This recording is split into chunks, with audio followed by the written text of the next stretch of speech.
Good evening. Well, here I am just kind of still beating the same drum that I've been beating for right at a year now.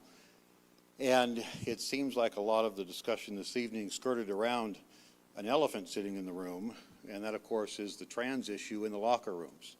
I understand what the state law is, and I understand what the state of California is doing and how it's positioned itself and how school boards have positioned themselves directly opposed to parents, opposed to students, opposed to values, opposed to morality by allowing trans students, allowing boys in the girls' locker room.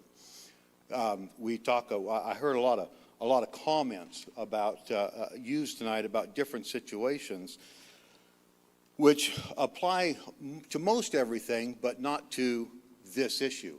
We take this issue and we turn it on its head, and nothing else matters.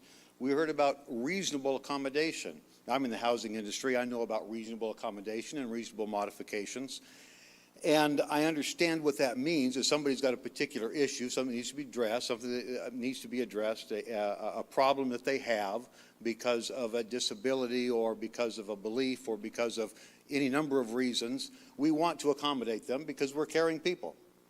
We don't want their life to be hard. And we understand we may have to adjust a rule or modify something so that they can enjoy their life, so that they can be appropriate. But when it comes to this issue, we throw out the idea of reasonable accommodation. We take somebody with gender confusion and we make the entire student body bear the burden of their problem instead of making a reasonable accommodation for that student. Instead, we take that boy, we put him in the girls' locker room and make those girls uncomfortable. We compromise them. We violate their dignity. We violate their modesty. We force them to violate their their values. It was testified here that they've got to, one of the terms I heard was that they have to self-advocate.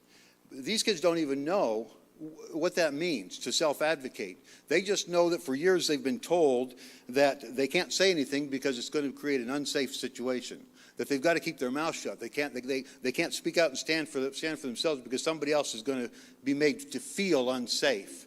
And it's this extreme minority of the population that says that are so frail, that are so sensitive, that from this podium, over and over and over again last year, from this podium, I heard that they are so sensitive that they're going to go commit suicide if we don't give them access to the naked bodies of our teenage girls.